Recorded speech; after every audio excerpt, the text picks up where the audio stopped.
crazy weather again today. Fortunately, again, it's not raining in this spot. It looks like it is going to start pouring soon too. And what did I read today? How about this one? It's kind of interesting. I've seen this drone before. I believe these were the ones that were flying around caves and stuff like that. This one here now says, Flyability launches new flammable gas sensor for real-time warnings for LES-3 drone. These look kind of cool actually. I wouldn't mind flying something like this if you had a design choice anyways. This one here says, Flyability, the market leader in confined space drone inspections, has announced today a new flammable gas sensor for its flagship drone, the LES-3. This new sensor is a safety tool that provides a real-time warning of combustible gases when mounted on the LES-3. The sensor was created in partnership with Nevada Nano, a leader in the advanced gas detection technology with 20 years of experience. The flammable gas sensor can detect over 14 common combustible gases with a resolution of 0.1% lower explosive limit. The sensor is designed to detect both the gas class it is exposed to and the concentration in a confined space, giving greater awareness of the atmospheric condition. This adds an important layer of safety but does not certify the drone as ATEX rated.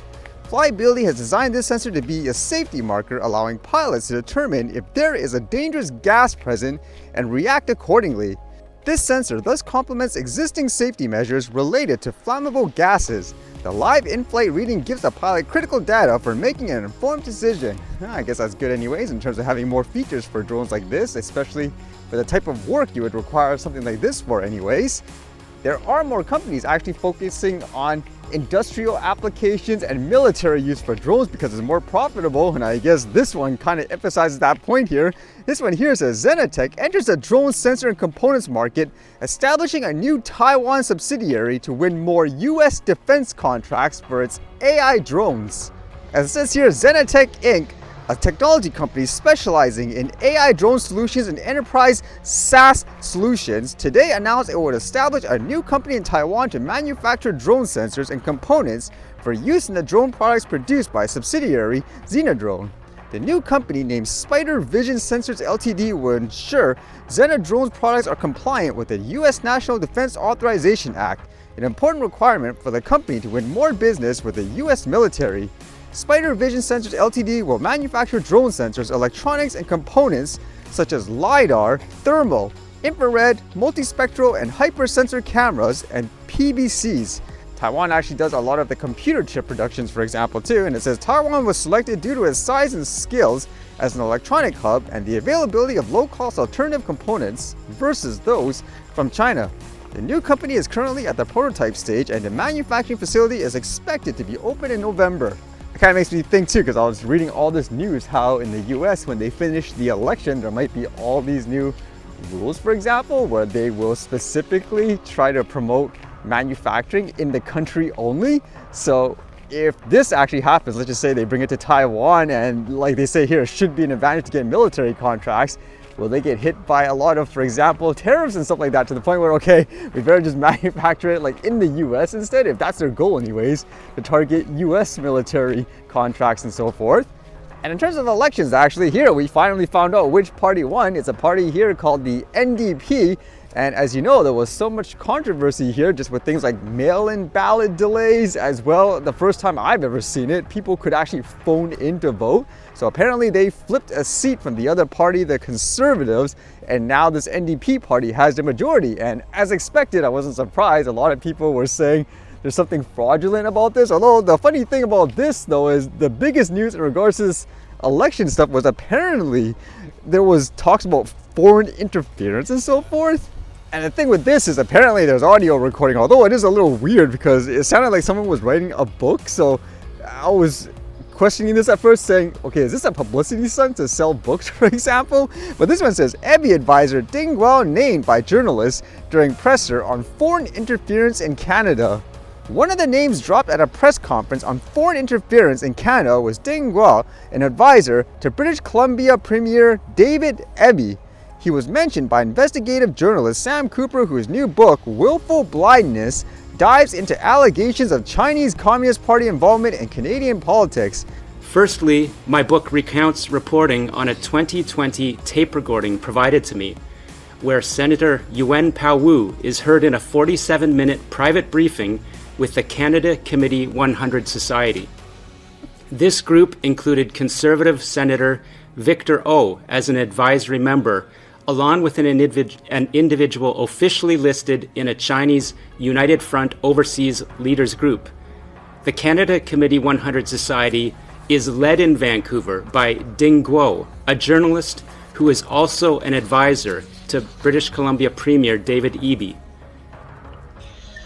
Having said that, I'm very worried that the mainstream in Canada, including a lot of my friends and political leaders and business leaders and media leaders, are falling into a very dangerous trap where they are using what I call a litmus test to demonstrate the loyalty of Chinese Canadians in this country.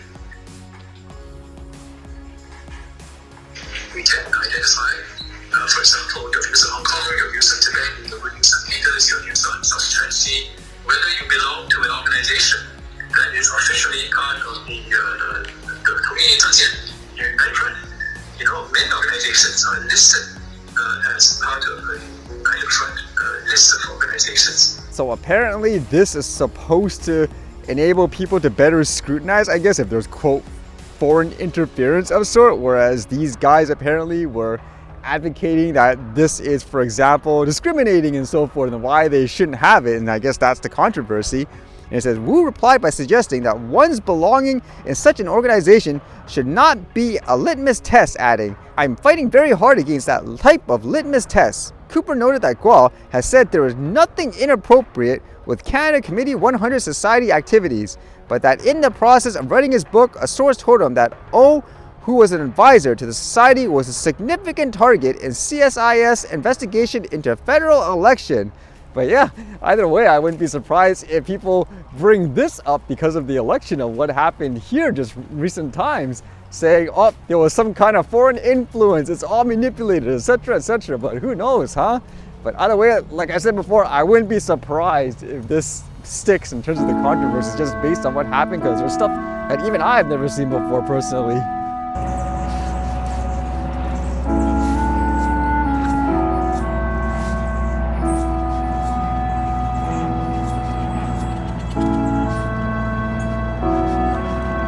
Sounds effect.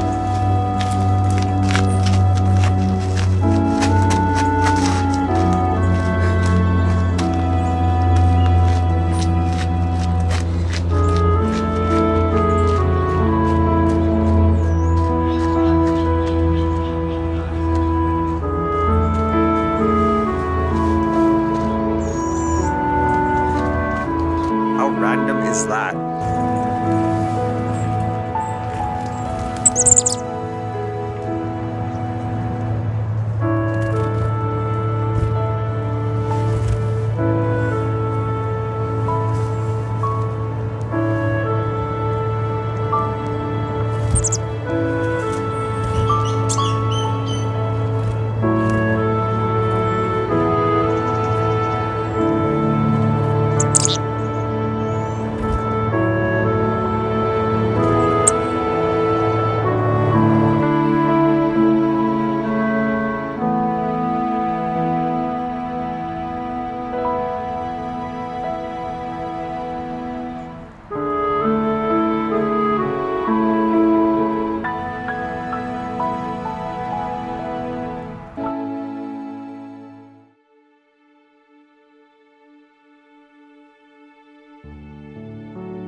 right, see you guys later.